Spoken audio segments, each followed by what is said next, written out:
El problema de ser un playboy. El problema de ser un playboy. Los más jóvenes solamente conocen la revista Playboy. Pero los más adultos, Playboy no tenían la connotación que los jóvenes de ahora tienen. Porque Playboy se le decía a los hijos de los ricachones que solamente se dedicaban a gastar la plata que papá tenía, los millonarios, y no hacían nada, ¿no? Entonces solamente disfrutaban de la vida, se iban en sus yates de lujos y todo eso. Ahora, no necesitamos tener yates de lujos, ni necesitamos tener dinero para ser un playboy, porque la palabra playboy viene del origen play, que es jugador, y boy, muchacho, ¿no? Es decir, un muchacho jugador. Por eso que algunos jóvenes de ahora le dicen jugadorazo, ¿no? Significa irresponsable. Esta mañana, mientras meditaba en lo que iba a enseñar el día de hoy, justamente coloqué un dicho del doctor Cole que decía: la mayoría de los fracasos de los hombres no se debe a la falta de talento.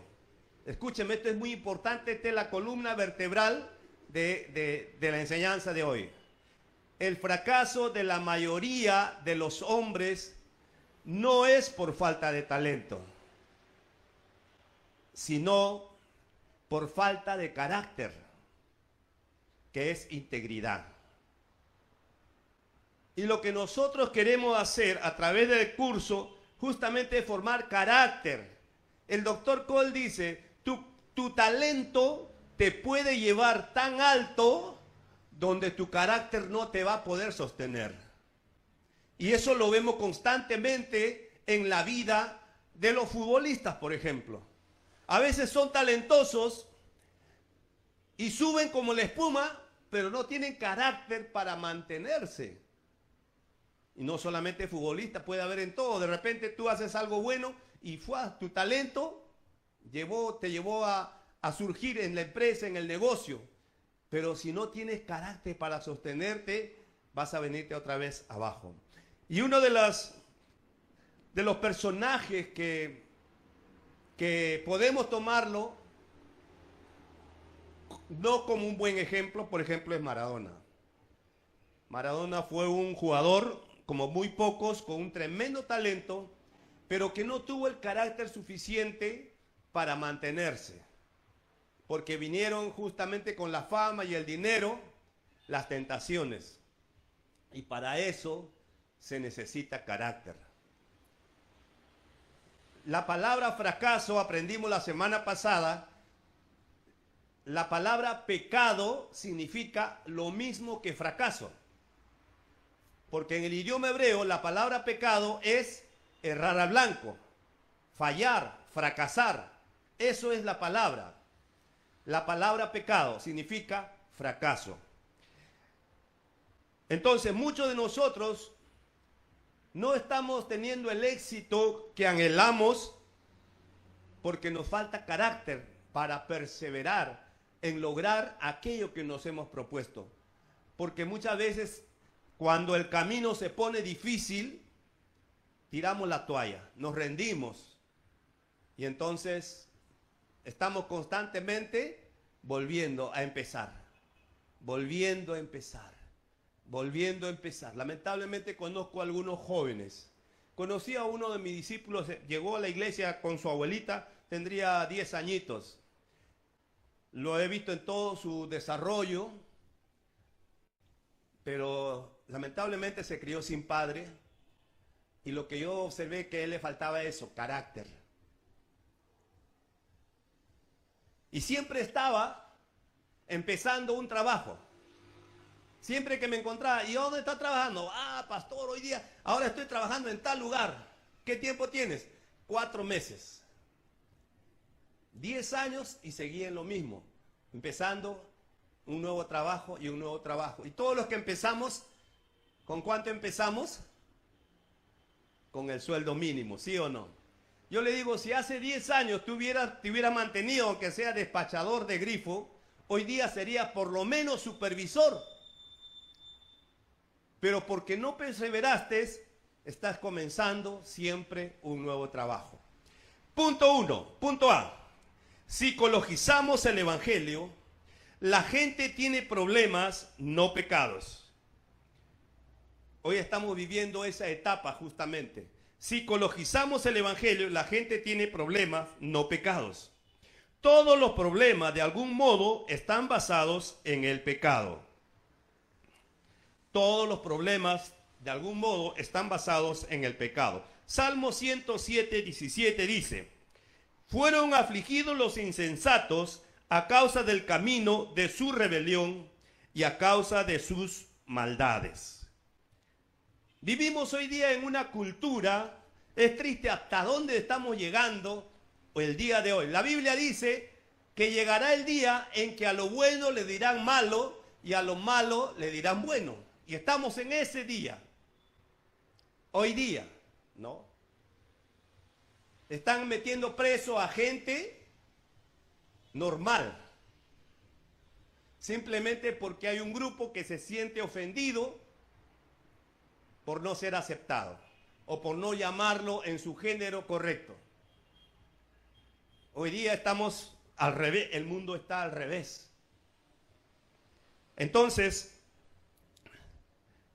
estamos justificando, tratamos de justificar. Escuchaba una declaración que hizo el presidente de Colombia. Él decía lo siguiente: dicen que tenemos 50.000 delincuentes, la delincuencia en nuestro país. Es muy fácil acabar con la delincuencia. Y todos dijeron, ¿pero cómo? Simplemente que la delincuencia ya no se le llame delincuencia. O sea, es normalizar el pecado. Y es lo que está pasando. Antiguamente a la homosexualidad se le llamaba disforia, se llamaba una conducta, los psicólogos, pero de la noche a la mañana cambiaron. Ahora dicen, no, eso es normal.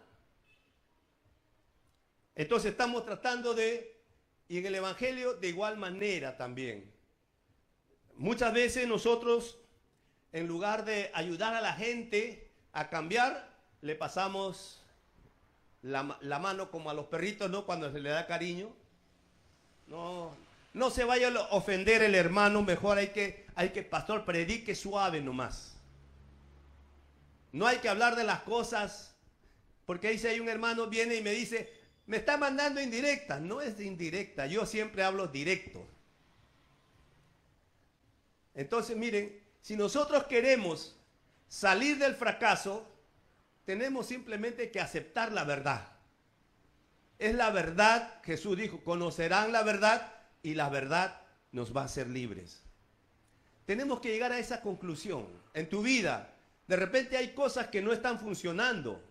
En tu negocio, en tu trabajo, en tu relación, en fin. Tienes que aceptar esa verdad, que está fallando en algo. En la medida en que tú aceptes esa verdad, vas a razonar y decir, necesito un cambio. Pero si tú te justificas, no vas a cambiar. Por eso es que muchos matrimonios terminan divorciándose, porque ninguno quiere dar su brazo a torcer. Ninguno quiere admitir que esté equivocado y entonces dice, no, yo estoy bien. El otro también, yo estoy bien. Punto 2. La solución a los pecados es la confrontación y el arrepentimiento. La solución a los pecados es la confrontación y el arrepentimiento.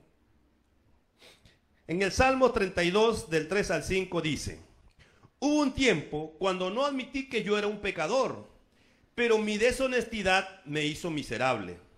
Todo el día y toda la noche tu mano fue pesada sobre mí, hasta que finalmente admití todos mis pecados ante ti y paré de tratar de esconderlos. Me dije a mí mismo, los confesaré al Señor, y tú me perdonaste. Toda mi culpa se fue. Amén. Hay algunos grupos que nos dicen que nosotros hacemos sentir culpables a la gente. No, nosotros no hacemos sentir culpables, solamente le hablamos de la verdad y esa persona, si quiere mejorar, si quiere tener éxito, simplemente se arrepiente. ¿Qué es arrepentimiento? Arrepentimiento es dar un giro de 180 grados. Si estoy yendo en una dirección, ahora voy en sentido contrario. Es la única manera en que nosotros podemos realmente encontrar el éxito.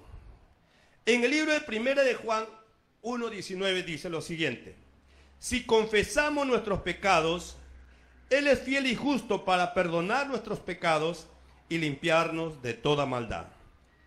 Si confesamos nuestros pecados, Él es fiel y justo para perdonar.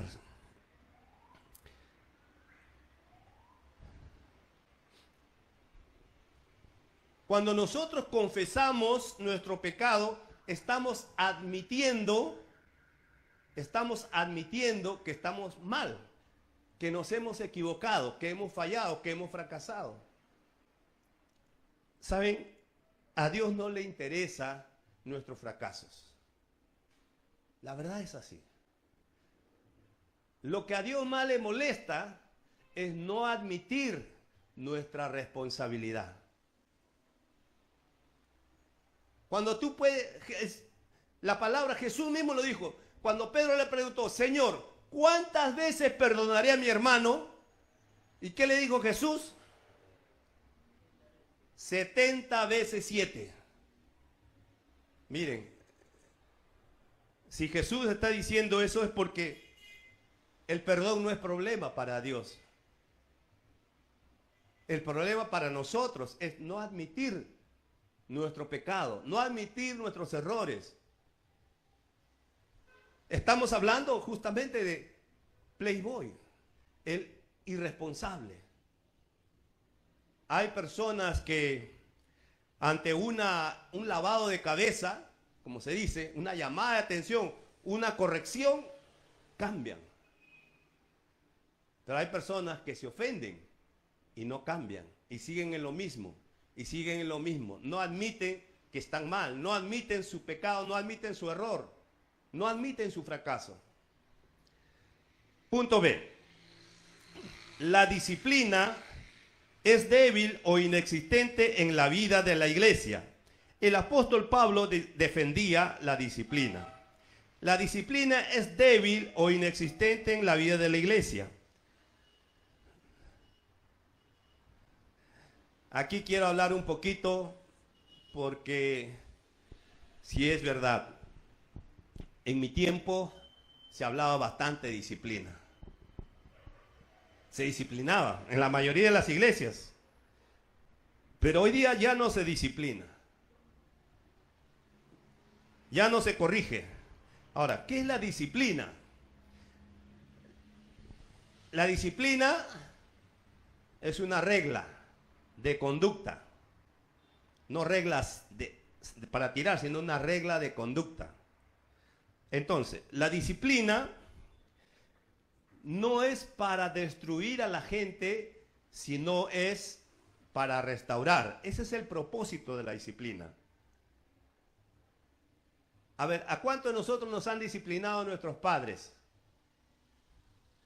No nos han disciplinado porque desean lo malo para nosotros, sino desea que nos corrijamos de ese error, de ese fracaso. Y por eso nos disciplinaban, para que nos corrijamos. Aunque en ese momento nosotros pensamos que nuestro papá era malo, que no nos quería, que no nos amaba, pero ya cuando ahora somos mayores, como he escuchado muchos testimonios, que dicen gracias a mi padre que me corrigió, hoy día no estoy en drogas, no estoy en alcoholismo, hoy día no estoy en malos pasos. Gracias a Dios por mi padre que me corrigió. Y la Biblia dice que Dios al que ama, disciplina. Digan todos, la disciplina es buena.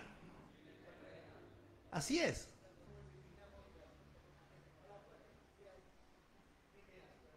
Muy bien. Vamos a entender un poquito en primer lugar lo que es disciplina. Miren, les dije, la disciplina saca lo mejor de nosotros. Para entender un poquito, supongamos que un jugador de la selección se lesiona, ¿no? Ese jugador no puede seguir en el campo, no puede seguir porque va a afectar a todo el equipo, ¿sí o no? Entonces, el entrenador dice, bueno, descansa y hace un cambio. Ahora, a ese jugador que se ha lesionado, tiene que someterlo a un régimen. ¿De qué? De disciplina. No es que lo va a castigar, quiero que entienda la palabra disciplina en su dimensión amplia, total. No es que él lo tiene que disciplinar. Es decir, lo va a llevar a un médico que le saque su radiografía, le van a entablillar posiblemente esa lesión, le van a ver cuál es su problema, le van a recetar medicina, le van a decir qué comida comer, le van a prohibir que se levante de la cama. En la medida que esa persona cumple, obedece ese régimen, cuanto más santo se va a restaurar. ¿Sí o no? Entiéndame, cuando hablamos de disciplina, lo primero que se nos viene a la mente es castigo. La disciplina no es castigo. La disciplina tiene el propósito de ayudar a esa persona a sacar lo mejor, sea porque ha cometido un error, como en el caso de que haya tomado o haya cometido una falta.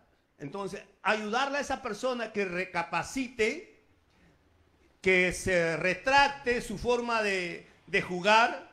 Entonces, hay una disciplina ahí que aplicamos. Igual que a este jugador que se ha lesionado, también hay una disciplina para sacar lo mejor. Lo que yo quiero en ambos lados es que este jugador nunca más se deje expulsar. Eso le va a ayudar a todo el equipo.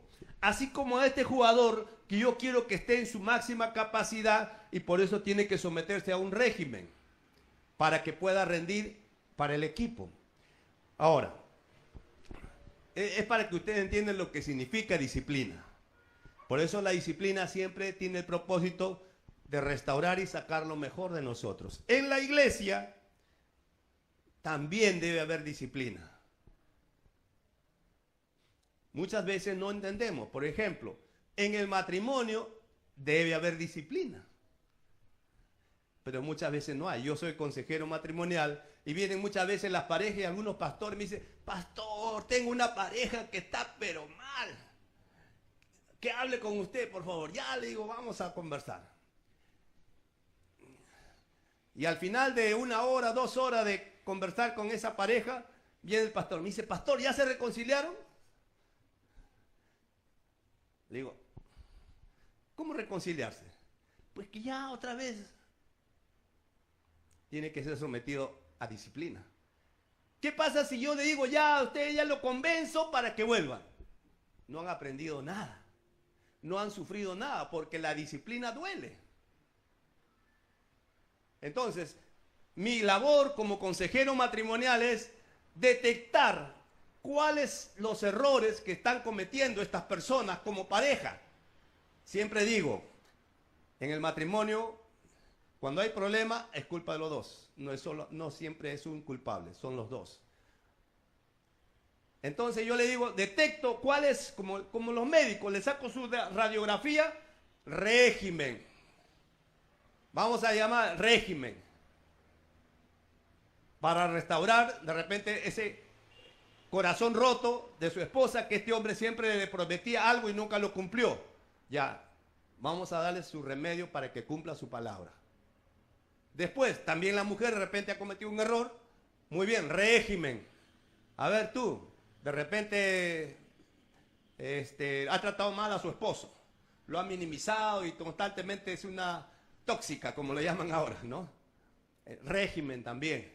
Entonces tengo que decirle, mira, todos los días a tu esposa le va a decir, amor mío, tú eres especial para mí, te amo aunque no lo sientas. Entonces, pero eso es la medicina que yo le estoy recetando, pero no se van a reconciliar todavía. Duerman en cuartos separados, hasta que yo les diga cuándo van a volver, ¿no? En el caso del matrimonio, en la iglesia también. El propósito de la disciplina en la iglesia es restaurar al hermano, no chancarlo encima de lo que ya ha cometido, sino hay que restaurarlo, pero se necesita disciplina. Por eso, para sacarlo mejor, ver el error en que ha cometido y ponerle un régimen. Bueno, hermanos, quizás tú por falta de buscar a dioses que están andando en estos pecados, yo te quiero ver en la noche de oración, todos los días, por 3 meses. Esa es tu disciplina. Ejercicio espiritual. Quiero verte en la oración, quiero verte en los cultos, te vas a sentar en la primera fila. No al último, como a veces nosotros los pastores castigamos la banca de los pecadores, llamada la última fila. Y otra cosa importante, esto es para todos los pastores. El doctor Cole dice, disciplina en privado. Disciplina en privado. Felicita en público. Disciplina en privado, felicita en público. Algunos pastores han hecho al contrario. Han disciplinado en público y en lugar de arreglar el problema, lo han empeorado. Finalmente esta pareja han sido ventilados todos sus pecados delante de toda la iglesia y toda la iglesia lo juzga, lo mira mal y todo. Empiezan a murmurar y tantas cosas. Al final la pareja se separa y se van de la iglesia o simplemente lo dice, esta iglesia no sirve, mejor nos vamos a buscar otra iglesia.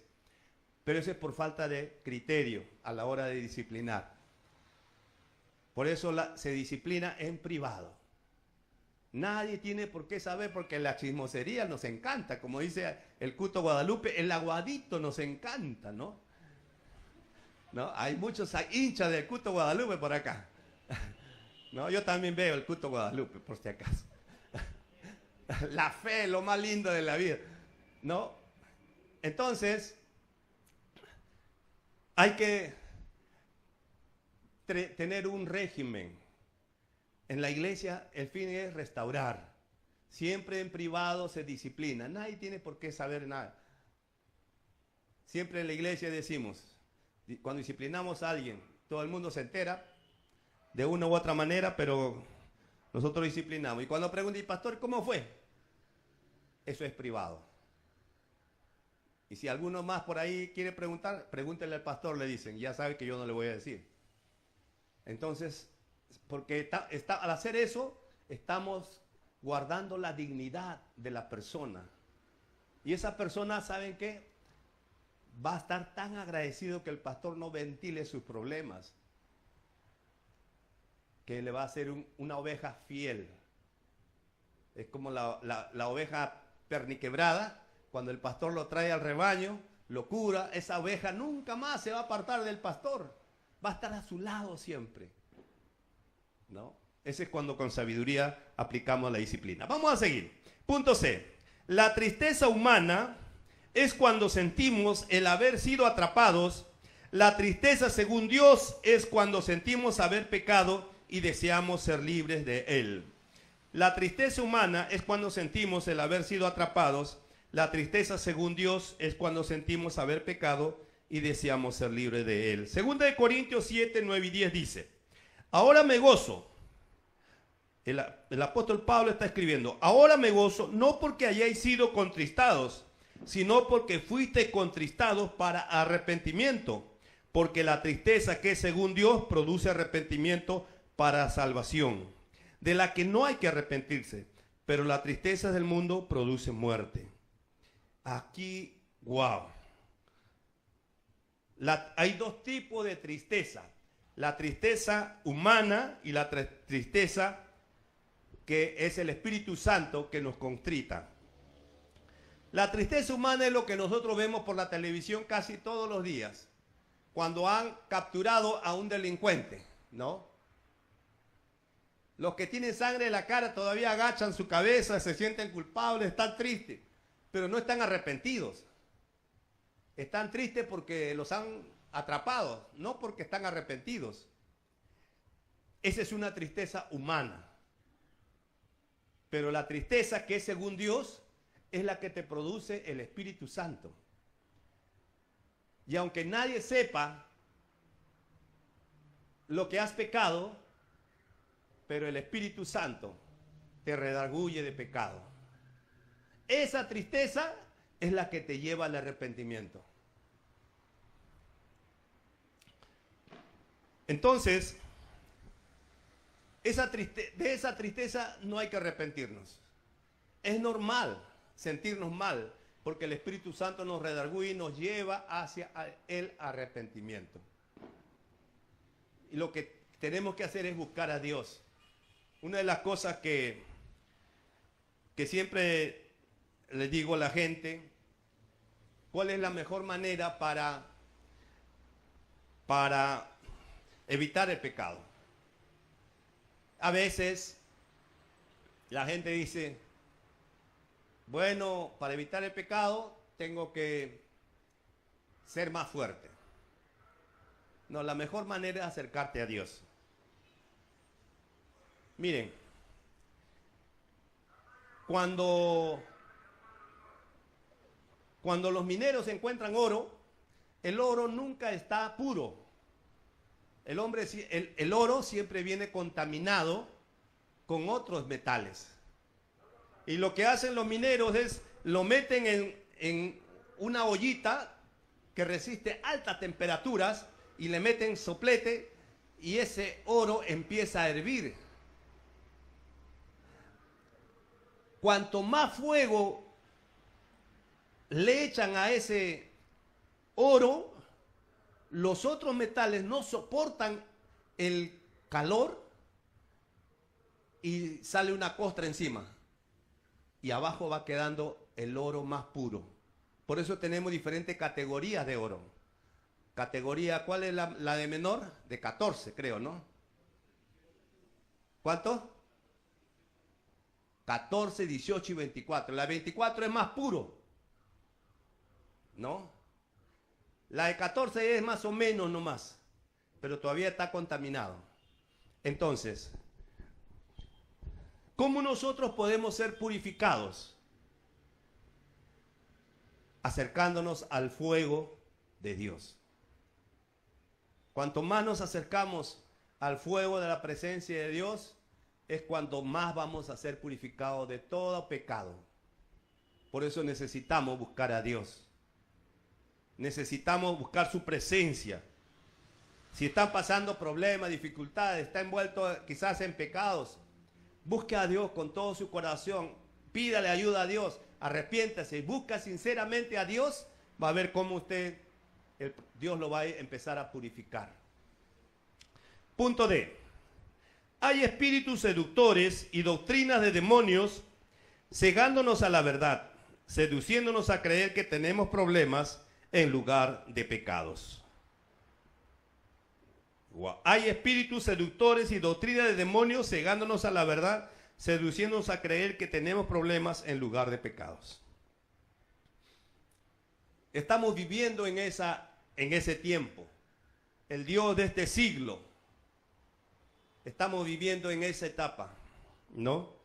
Espíritus seductores, doctrina de demonios, que nos hacen creer para no ver la verdad, ¿no?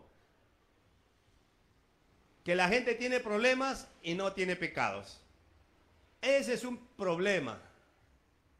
Una vez, eso está en el libro, no sé si Valor, pero una pareja se acercó donde el doctor Cole, Edwin Luis Cole, y le dice, la esposa le dice, pastor,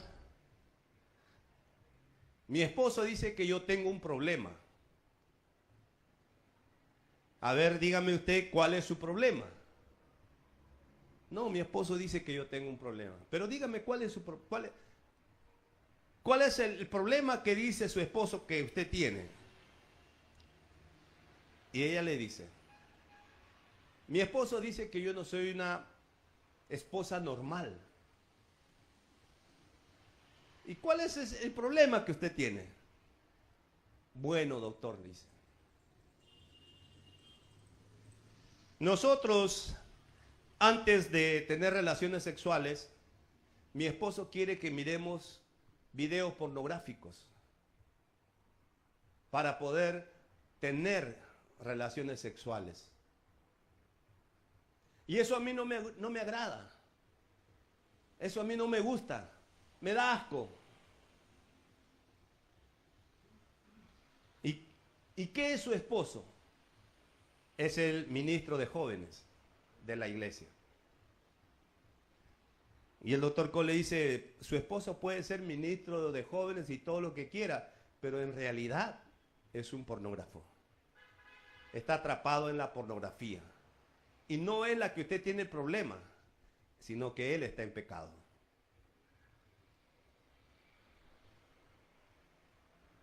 Hoy día, la psicología es una de las cosas, por eso hay que saber recomendar qué psicólogos a nuestros familiares, amigos, parientes o aún a nuestros propios hijos enviamos. Porque para los psicólogos, estaba justamente la semana pasada llevando un curso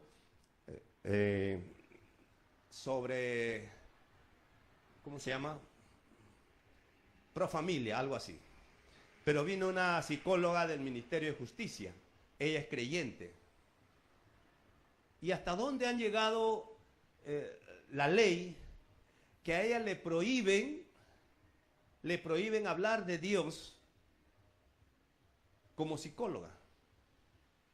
Le prohíben dar tratamiento a algunas personas con la Biblia. Ni siquiera puede pretender que decirle a un homosexual, a una persona pervertida que está en pecado. Eso no puede. Ni a un drogadicto. Entonces, ¿cómo creen ustedes que la gente se va a sanar? ¿Cómo creen que la gente va a cambiar si que no es confrontada con el pecado? Si no es confrontada con su situación. El Espíritu Santo ha convencido de pecado a muchas personas. Yo escucho el testimonio de algunos pastores hoy día que antes fueron homosexuales, pero cómo el Espíritu Santo tuvo un trato con ellos y ellos aceptaron a Cristo y cambiaron su vida. En la medida en que ellos acepten que están en pecado, que están mal, en esa medida también ellos van a poder cambiar. Lo mismo pasa en nuestro hogar, como padre, como esposo y también como trabajador. En la medida en que tú aceptes que necesitas cambiar, en esa medida es que tú vas a mejorar. Punto E. La diferencia entre la sabiduría humana y divina es que cuando se peca, la sabiduría humana busca encubrirlo. La diferencia entre la sabiduría humana y divina es que cuando se peca, la sabiduría humana busca encubrirlo. Proverbio 28:13 dice, el que encubre sus pecados no prosperará, pero el que los confiesa y se aparta alcanzará misericordia. Hay una diferencia entre la sabiduría humana y la sabiduría divina. ¿Saben lo que forma la sabiduría humana? La sabiduría humana es lo que en nuestra cultura latinoamericana vivimos. Es una cultura mediocre. La sabiduría humana. La sabiduría humana es lo que en Perú se conoce como Pepe el Vivo. ¿No? Hay un dicho popular que dice, el vivo vive del sonso y el sonso de su trabajo. Ese es. Aquí en el colegio, cuando nosotros estudiábamos y nos sacábamos buena nota, nos decían, qué sonso que eres. Aprende a plagiar para que no estudies. Estamos hablando de cosas reales. Y muchas veces nosotros valoramos eso y despreciamos a las personas que hacen lo correcto, inconscientemente. Muchas veces actuar correctamente parecemos anticuados, ¿no? Si usted se para frente a un semáforo que está en rojo y se encuentra en un lugar lejano donde no hay carros por ningún lado, el que pasa por el costado de usted cruzando la luz roja, idiota, te gritan. ¿Por qué no cruza si no hay luz, si no hay nadie nos ve? ¿No? Meditaba en esta mañana justamente cuánto vale nuestra integridad, ¿no? Especialmente pensaba en los manuales. La semana pasada dimos manuales como estampitas, ¿se acuerdan ustedes? No sé ni a quién le di, ni quién pagó, ni quién no pagó. Pero yo les pregunto, ¿cuánto vale tu integridad? 30 soles. 20 soles por cruzar una luz roja. Tenemos que empezar a valorar nuestra integridad. Tenemos un valor muy alto que Cristo nos compró pagando con su propia sangre. Nosotros valemos, nuestra integridad tiene un valor. Judas, por 30 monedas de plata, ese fue su precio de Judas. Tenemos que empezar a valorar lo honesto, lo responsable, la excelencia, amar la excelencia. Porque vivimos en una cultura mediocre. Tenemos que empezar a hacer las cosas con excelencia. Tenemos que aprender a llegar puntuales. Discúlpenme, no es una indirecta para los que llegan tarde. Pero eso es parte de nuestro carácter. Los que están desde el comienzo, les dije al comenzar. El problema por la que muchos hombres no tienen éxito no es por falta de talento, sino por falta de carácter. Falta de carácter. Y cuando hablamos de carácter, viene la palabra características de lo que estoy hecho por dentro. Es el esqueleto del ser humano, no los huesos, sino de mi personalidad. ¿Cuáles son mis valores? En otras palabras, ¿cuáles son mis valores? ¿Cuánto valgo? 300 soles o 20 soles para evitar una papeleta. ¿Cuánto vales? Si queremos cambiar este mundo, empecemos por nosotros. Si estás cansado de la gente mediocre, empieza cambiando tú, siendo un ejemplo, una inspiración, un modelo. Muchos pastores, cuando me invitan a mí, cuando no me conocen no hay problema.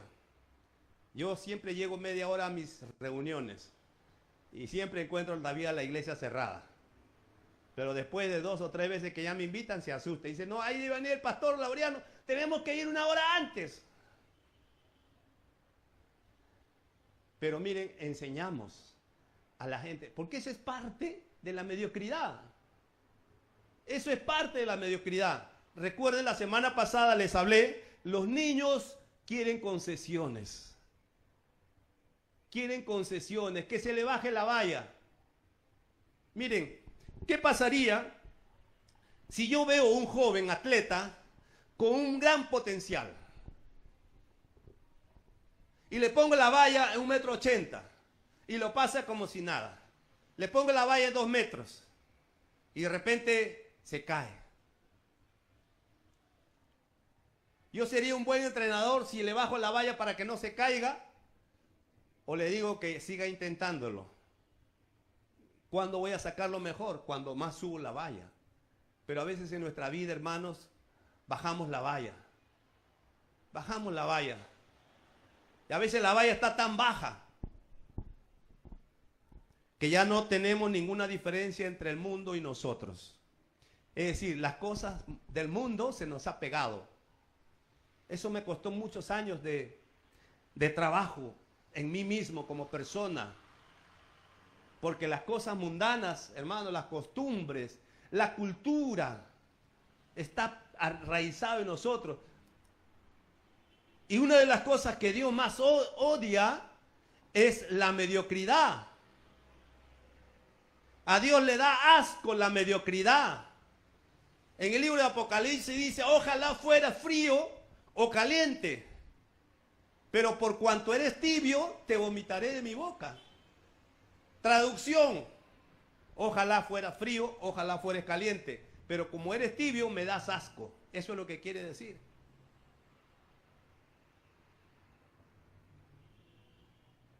Estamos formándonos. De eso se trata, hermanos. Discúlpenme que sea confrontativo, pero no hay otra manera. Si yo les doro la píldora, no van a cambiar. A mí, conmigo ha hecho eso el doctor Cole. Los maestros que me enseñaron, me confrontaban. Cada sesión, cada lección, me confrontaba con la verdad. Y yo tenía que tomar una actitud frente a esa verdad. O me encogía de hombre y decía, eso no es conmigo. O decía, es verdad, yo necesito cambiar. Esa es la actitud que nosotros tenemos que asumir si queremos realmente cambiar. Si queremos realmente tener carácter sólido. Lo que te va a llevar al éxito es eso, hermanos. Cuanto más tu carácter sea formado, vas a ser más responsable, más puntual, más honesto, más íntegro, vas a cumplir tu palabra, tus hijos van a estar felices, tu esposa va a creer en ti, porque eres un hombre de palabra, eres un hombre de integridad, eres una persona confiable, tus vecinos van a confiar en ti, tus amigos van a confiar en ti. No necesitas firmar un documento, porque basta tu palabra para que crean en ti. Y yo deseo sinceramente, hermanos, porque veo un potencial tremendo e increíble aquí, y por eso deseo que esta generación, que este grupo mejore.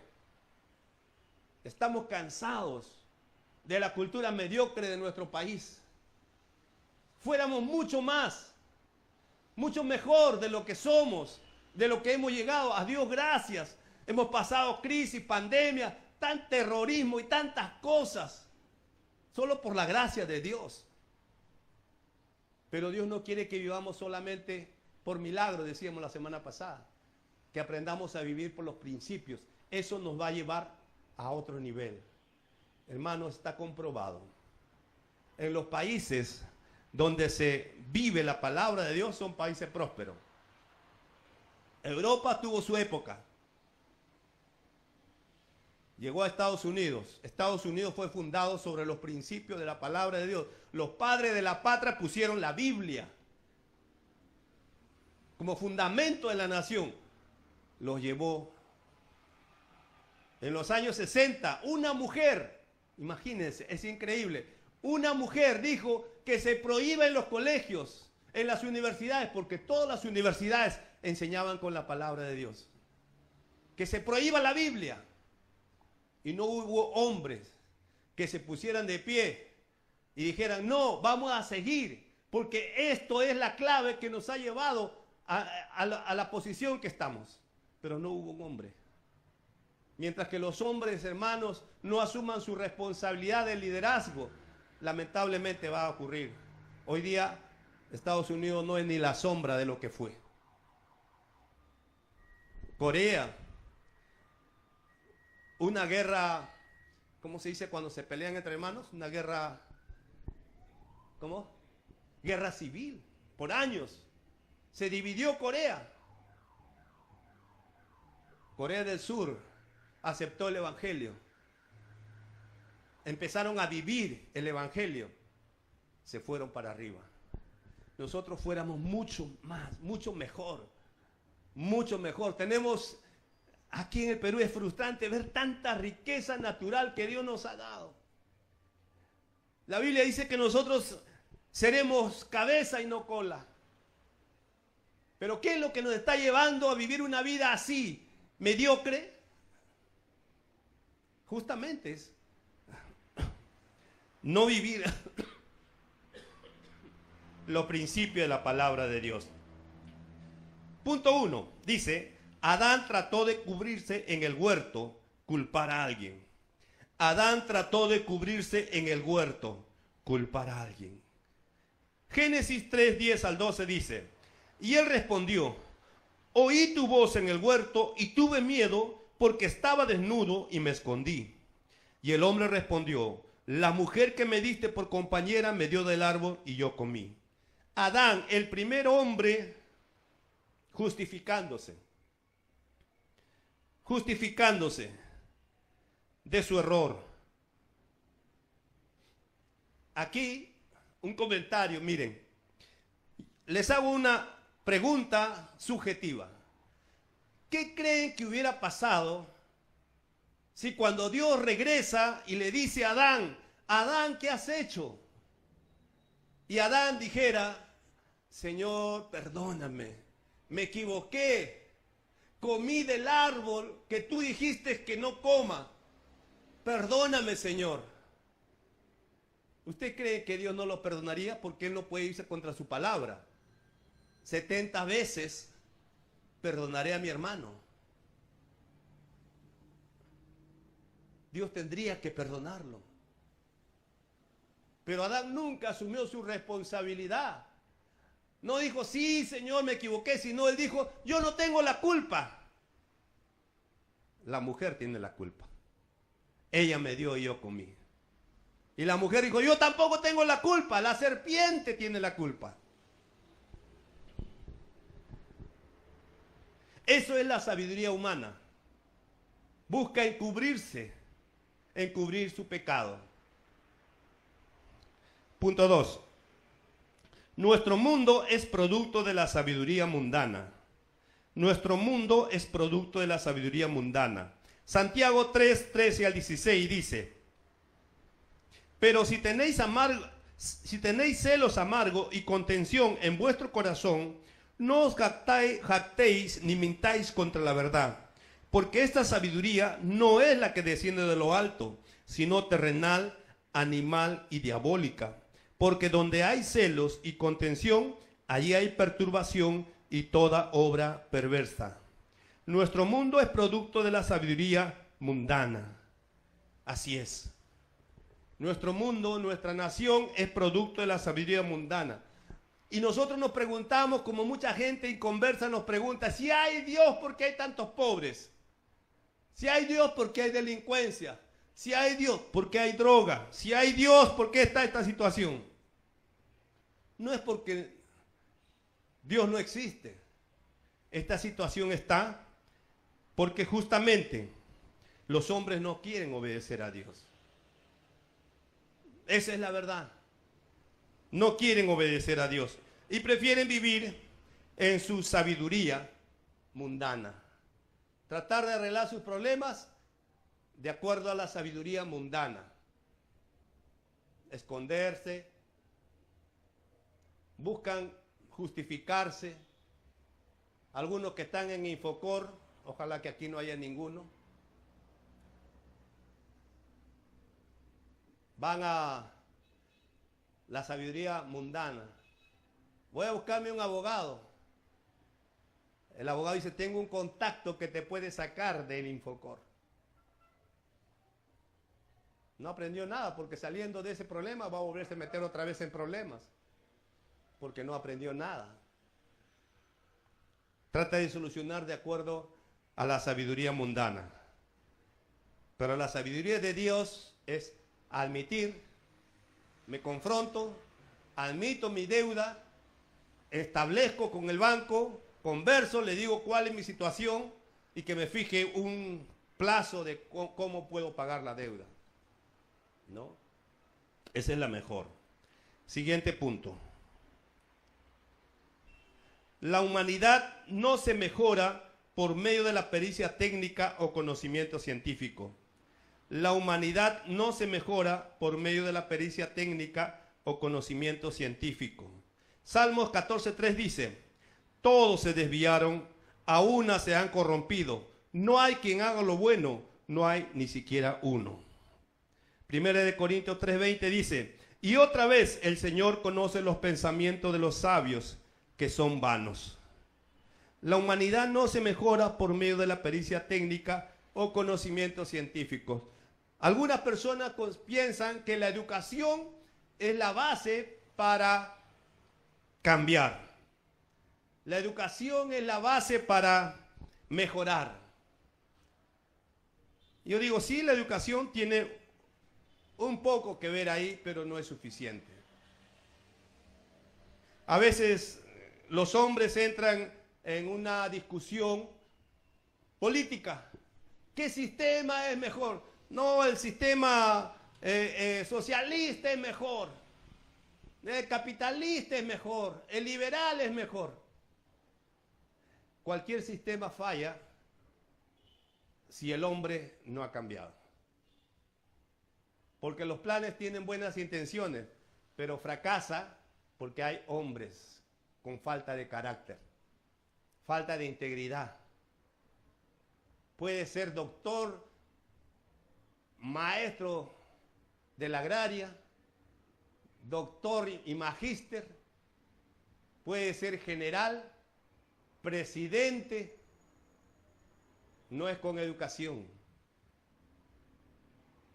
Es a través de la palabra de Dios que el hombre va a cambiar. Punto 4. La sabiduría humana que nos lleva a hacer lo nuestro no es la sabiduría que nos conducirá a la tierra de Canaán. La sabiduría humana que nos lleva a hacer lo nuestro no es la sabiduría que nos conducirá a la tierra de Canaán. Deuteronomio 12, 1 al 8 dice: estos son los estatutos y decretos que cuidaréis de poner por obra en la tierra que Jehová, tu Dios de tus padres, te ha dado, para que tomes posesión de ella todos los días que vosotros viviréis sobre la tierra. No haréis como todo lo que hacemos nosotros aquí ahora, cada uno lo que bien le parece. Así es. La sabiduría humana no nos va a llevar a nuestra tierra de Canaán. ¿Cuál es nuestra tierra de Canaán? Tu tierra de Canaán hoy es que tengas ese matrimonio que siempre soñaste tener, que tengas la familia que siempre soñaste tener, que tengas dinero más que suficiente. Dios desea que seamos prosperados en todas las cosas, dice la palabra de Dios.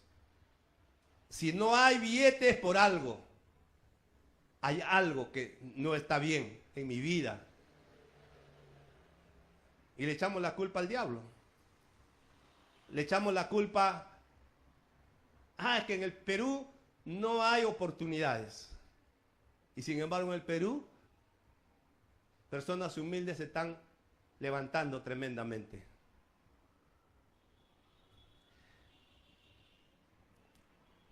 La sabiduría humana que nos lleva a hacer lo nuestro no es lo que nos va a conducir a nuestra tierra de Canaán.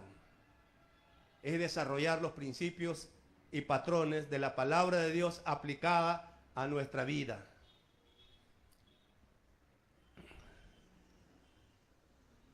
Punto 5. Nunca puedes maximizar tu hombría hasta que hayas recibido la sabiduría de Dios. Nunca puedes maximizar tu hombría hasta que hayas recibido la sabiduría de Dios. Santiago 3:17 dice: pero la sabiduría que es de lo alto es primeramente pura, después pacífica, amable, benigna, llena de misericordia y de buenos frutos, sin incertidumbre ni hipocresías. Se trata de maximizar nuestra hombría. ¿Cuándo vas a llegar, hermano, a ser un hombre al máximo? Hombría y semejanza a Cristo son sinónimos cuando nosotros empezamos a aplicar los principios de la palabra de Dios a nuestra vida. Dejamos esa manera mediocre de nuestra cultura peruana y empezamos a aplicar la cultura divina. La cultura divina está establecida para que nosotros seamos prosperados en todas las cosas, tengamos éxito en todas las cosas, que tu manera de pensar no sea la manera de cómo lograr cosas sin mucho esfuerzo. Porque yo he llegado a una conclusión: las cosas que cuestan realmente valen. Las cosas que no cuestan no lo valoramos nosotros.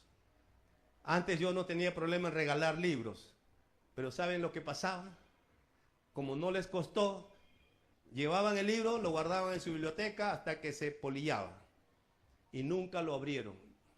¿Usted lo ha hecho alguna vez? ¿No? Algunas veces nos han regalado, ¿sí? Otros los pastores vamos a una conferencia y de pronto el conferencista regala un libro.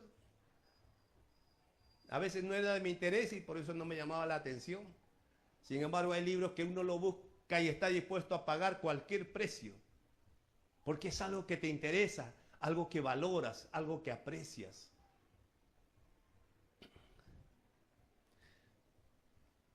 Por eso tenemos que empezar a valorar las cosas de Dios. Empiece a valorar su propio valor. Usted como persona, valórese a sí mismo. Empiece a mirarse el potencial, la capacidad, la habilidad, la obra maravillosa que Dios ha hecho. Empiece a mirarse como esa nueva criatura que Dios ha hecho en usted. ¿Y hacia dónde lo quiere llevar Dios a usted? Dios lo quiere llevar, hermanos, a lugares. Esta mañana justamente reflexionaba. ¿Cuál es tu propósito en la vida? ¿Cuál es tu propósito en la vida? ¿Para qué has venido a este mundo? Ninguno ha venido por casualidad. Ninguno fue un error de la naturaleza. Porque todos los que venimos a este mundo, venimos con un propósito de Dios. Y uno es feliz cuando llega a cumplir ese propósito de Dios. Y por último, el punto 6. Debes comenzar a rechazar el pecado como hombre.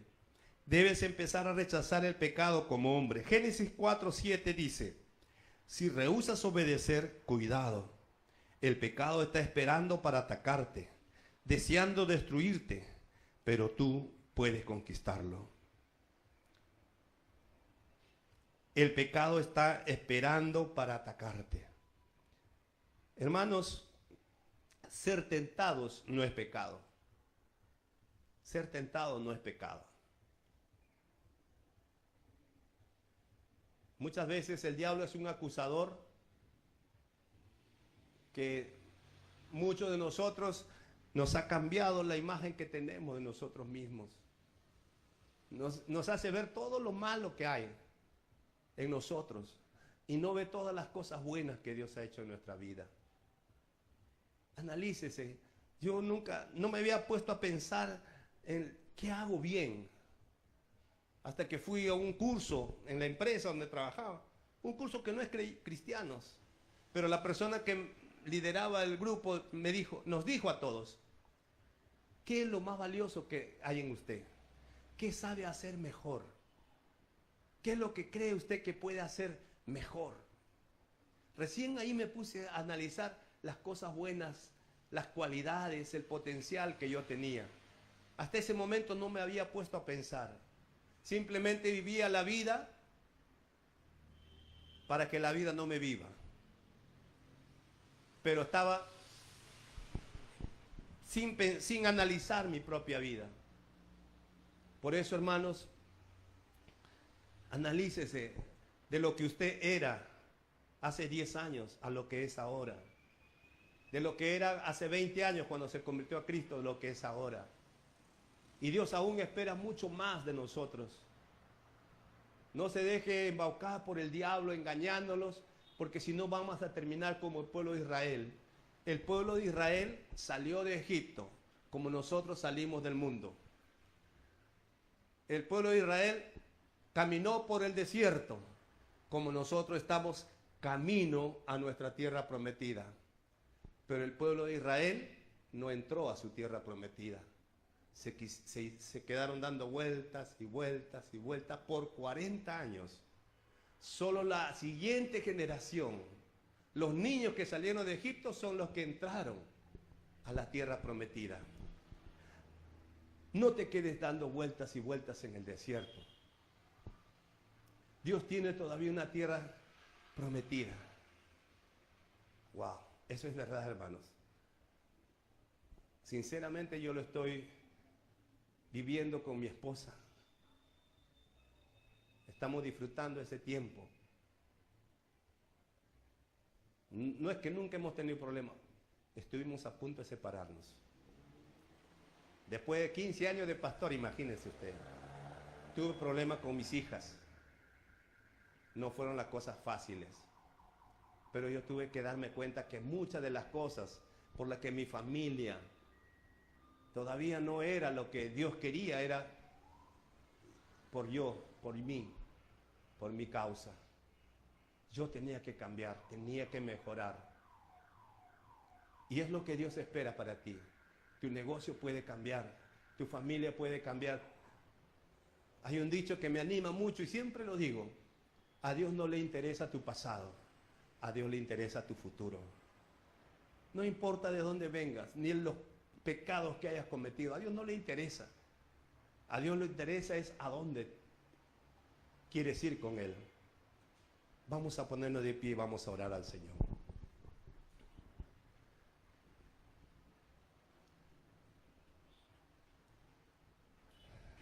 Padre nuestro, te damos gracias en esta noche, Señor. Estamos delante de tu presencia, Padre, siendo confrontados con tu verdad. Tu palabra es la verdad, Señor. Y en esta noche queremos pedirte que nos perdones por los errores, los fracasos, los pecados en que hemos estado viviendo, practicando esa cultura mediocre. Perdónanos, Señor. Ayúdanos a mejorar cada día. Nos arrepentimos de esas cosas que hemos estado cometiendo, Señor. Nos arrepentimos, no lo queremos en nuestras vidas, lo queremos lejos. Queremos cambiar, queremos mejorar. Queremos ir contigo a nuestra tierra prometida. Aquella tierra, Señor, que tú tienes preparado para nosotros. Padre, ayúdanos a cambiar, a mejorar. De todos los errores nos arrepentimos. En el nombre de Jesús. Amén.